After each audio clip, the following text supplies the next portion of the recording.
Hello, on commence 2023 avec un challenge 12 livres.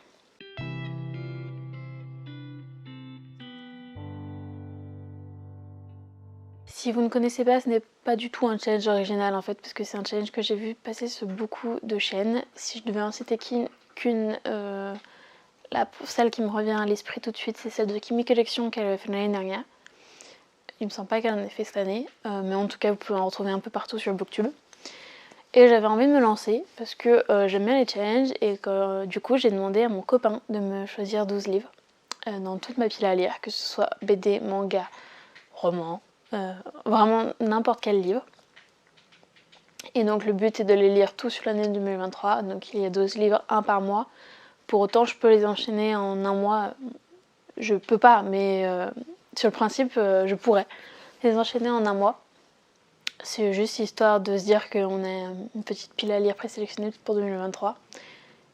Une assez light. On va commencer tout de suite et vous allez voir que mon copain est très joueur. Déjà, il m'a sélectionné le tome 1 de La Quête des Wayland de Pierre Bottero, parce que c'est un auteur qu'il a beaucoup aimé durant sa jeunesse et que je n'ai absolument jamais lu cet auteur. J'en entends que du bien. Il avait envie, je pense, de me le faire découvrir, donc je vais devoir me lancer cette année. Même si c'est avec... disons que j'y vais un peu sereine. Ma seule peur, c'est que ce soit un peu trop jeunesse pour moi. Je peux pas vous la résumer parce que je ne connais absolument pas du coup, vu que ce sont ses livres à lui. Et donc je n'ai absolument jamais lu le résumé. Ensuite, il m'a sélectionné La Chronique de Bridgerton, le tome 1 et 2 de Julia Quinn, aux éditions J'ai lu. C'est un livre que j'avais récupéré en brocante l'année dernière parce que j'avais envie de les lire mais que j'étais pas sûre d'aimer le style. Je me suis jamais lancée, donc je pense qu'il s'est dit il faut te mettre un coup derrière et vas-y lance-toi. Donc je vais pas avoir le choix. Pour le résumer, je pense que tout le monde connaît la chronique de Bridgerton. En fait, c'est les chroniques de la vie à la cour dans les années 1800, je crois. Oui, 1800. Donc voilà, c'est un genre un peu historique que j'ai pas forcément l'habitude de lire. Ensuite, celui-là il l'a sélectionné un peu à la fin parce qu'il savait plus trop quoi sélectionner, je pense. Il m'a choisi un Franck Tillier, un puzzle aux éditions Pocket, puisqu'il sait que j'adore Franck Tillier, même si j'en ai encore beaucoup à lire. Et il faisait partie de ceux que j'avais pas encore lu dans la pile à lire, donc je pense qu'il a voulu me faire plaisir en me donnant celui-là. Pour le résumer, on va suivre un couple qui sont spécialisés dans la chasse au trésor, qui veulent à tout prix participer à un jeu qui s'appelle Paranoia. Ils vont y participer et on leur dit le jour venu qu'il y a deux règles. La première, c'est que tout n'est qu'un jeu, qu'il n'y a rien de réel.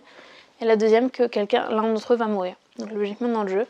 Sauf que quand ils vont commencer à trouver un premier cadavre, ils vont se dire que finalement la réalité et le jeu ne sont peut-être pas si différents que ça. Ensuite, tome que je suis très contente qu'il ait sélectionné, c'est donc Sous la porte qui chuchote de T.J. Klune aux éditions de Saxus.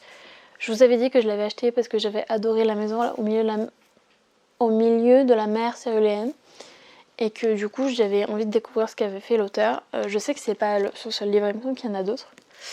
Je me rappelle absolument pas du résumé, juste que quand j'avais vu le nom de l'auteur, je m'étais dit il faut que je le prenne.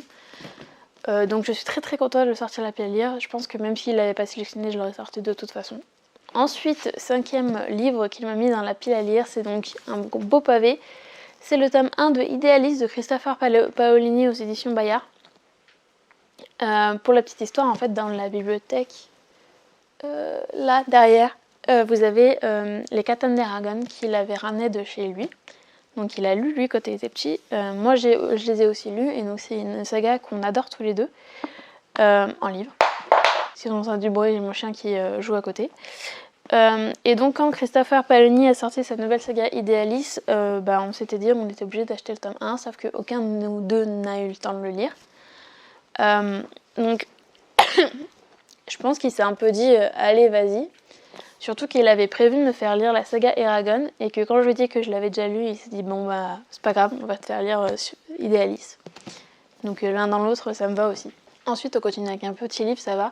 C'est donc La Meute, le visiteur du futur de Slimane Baptiste Beyroun, qui est donc d'après l'histoire de François Descraques, puisqu'il y a une série, Le visiteur du futur, que je n'ai absolument pas vue, que lui a vue et qu'il a beaucoup aimé. Donc on l'avait acheté au début de quand on était ensemble, donc il s'est dit Ça fait trop longtemps qu'elle est dans la pile à lire, il faut qu'elle découvre. Il m'a dit qu'il n'y avait pas besoin d'avoir vu la série, même si elle se passe avant le livre. Donc je vais peut-être la regarder quand même avant pour respecter l'ordre chronologique.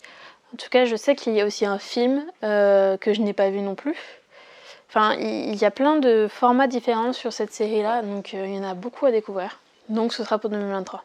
Ensuite, il m'a mis Dan Brown Origins, parce que en fait, il est en train de le lire, tout simplement. Et que c'est un classique en fait, Dan Brown. Je les ai quasiment tous lus, mis à part Origins, je crois. Donc ce sera l'occasion de compléter ma collection. Il en est quasiment à la fin, donc je vais pas avoir à attendre bien longtemps pour le finir. Quoique, pas sûr, parce que vous allez commencer à comprendre pourquoi je dis que mon copain il s'addict dans le titre. Parce que, en fait, il m'a mis Le Maître du Temps de Lewis Cooper. Alors, il est assez gros, c'est une intégrale, et donc il s'est dit, c'est 12 livres. Sauf que c'est une intégrale, donc en fait c'est 3 romans, mais en un seul objet livre. Donc en fait, il va falloir que tu lises 3 romans pour un seul. Ce qui le faisait beaucoup rire. Et c'est surtout que il l'a lu ce livre, il a mis 1 an et demi. Il n'avait pas l'air ultra emballé et il m'a dit qu'il y avait de fortes chances que je n'aime pas et que j'abandonne. Vous voyez le genre de personne que c'est. Donc voilà, je découvrirai, peut-être que moi je vais adorer, j'espère. Il paraît que c'est un peu de la science-fiction. C'est pas du tout de la science-fiction, c'est de la fantasy. Mais on verra si j'aime ou pas. Et on verra si je mets moins d'1 an et demi pour le lire. Ensuite, il m'a mis encore un autre brochet. En même temps, je commence à en avoir pas mal. C'est donc Dark Rise de C.S. Paca, que j'espère bien aimer, que je repousse parce que comme j'ai pas du tout aimé Le Prince Captif et que c'est dans le même univers, j'ai peur. Après, il paraît que c'est très différent. Je crois que je dis pas de bêtises, je crois que c'est dans le même univers. Rien du tout. Rien à voir. J'ai dit une bêtise, ce n'est pas du tout dans le même univers, c'est juste le même auteur. Donc, ça me fait un peu moins peur. Je suis perturbée. Il me semblait qu'il y avait une nouvelle série dans le même univers de Prince Captif. Ou alors c'est qu'il republie Prince Captif, ce qui est possible aussi. Je suis perdue. En tout cas, du coup, ça me fera l'occasion de le sortir. Et puis en plus, comme c'est un hardback, ça prenait un peu de place devant, donc c'est parfait. Ensuite, encore une nouvelle preuve du sadisme de mon copain. La première chose qu'il m'a demandé quand je lui ai dit qu'il fallait que je choisisse 12 livres dans ma bibliothèque et que c'est 12 livres que je devrais lire sur 2023, c'est est-ce que j'ai le droit, commence mal, de te mettre un tome 3 ou un tome 2, sachant que tu n'as pas lu le tome d'avant, pour te forcer à lire les tomes d'avant. Évidemment, j'ai répondu oui, parce que sinon c'est le jeu. Et donc je me retrouve avec un tome 2, qui est donc Nevernight. Et encore, lui, il voulait me mettre le tome 3. Sauf que comme j'ai prévu de vous faire une vidéo vlog, je lis tous les Nevernight sur une semaine, même plus, je ne l'ai pas vexé. En fait, c'est comme s'il m'avait mis le tome 3. Donc ça me met 3 pavasses à lire avant 2023. Donc je les challenge. En plus, Nevernight, j'arrête pas de repousser le moment où je vais les lire parce que la taille, quoi. Enfin, ça me fait très peur. Et du fantasy, c'est de la fantasy je crois, et ça passe ou ça casse avec moi. C'est soit j'adore, soit j'accroche pas du tout à l'univers. Donc ça m'embêterait un peu de pas du tout aimer, sachant que c'est 3 hardbacks de Sextus, donc ça vaut un prix. Et c'est 3 pavés en plus. Donc voilà. Donc je pense que c'était sa façon à lui de me dire bouge-toi un peu, il va falloir les sortir à un moment donné. Et ensuite, comme il n'avait plus d'idées, il s'est rabattu sur les comics BD. Donc il m'a mis du coup le tome 1 de Once and Future de Kieran Gillen, Dan Mora et Tamara Bonvillain, aux éditions Delcourt. C'est une BD qui parle d'un groupe de nationalistes qui en fait utilisent un artefact pour ramener à la vie un démon, issu des légendes arthuriennes, et donc on va suivre notre héroïne qui est une ancienne chasseuse de monstres partie à la retraite qui va reprendre du service avec l'aide de son petit-fils. Voilà, c'est à peu près tout ce que je peux vous dire, puisque c'est tout ce que le résumé dit, et moi je ne connais absolument pas.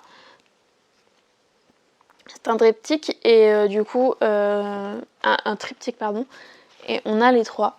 Et je crois qu'il a lu les 3 et qu'il a beaucoup aimé, donc ce sera l'occasion de le sortir. Ensuite, il a trouvé une dernière BD que je n'avais pas lue dans ma pile à lire, c'est donc Renaissance, le tome 1 aux éditions d'Argo. C'est donc une série en 3 tomes, mais enfin le premier cycle est en 3 tomes, puis un deuxième cycle, etc. Une BD qu'il a adoré lire et que du coup il voulait me faire découvrir, sachant que c'est de la science-fiction. Donc pas du tout sûr que j'accroche, mais bon on verra bien. Et voilà les 12 livres qu'il m'a choisi pour l'année 2023. Autant vous dire qu'il y en a, je suis quasiment sûre d'aimer, d'autres un peu moins. Mais ça me forcera à découvrir de nouveaux genres et ça me forcera à sortir des livres qui attendent depuis très longtemps et qui attendent depuis très longtemps. Donc ce sera l'occasion jamais, et puis ça va beaucoup le faire rire, je pense, de me voir galérer sur Nevernight. Donc bon. N'hésitez pas à me mettre en commentaire si vous aussi vous avez participé à ce challenge, en mettant votre lien vers votre vidéo si vous en avez une, ou même une pile à lire que vous avez sur Livre Addict ou Booknote ou je ne sais quoi, ou même en commentaire. J'espère que vous avez aimé cette vidéo, et moi je vous dis à la prochaine pour une autre vidéo. Salut!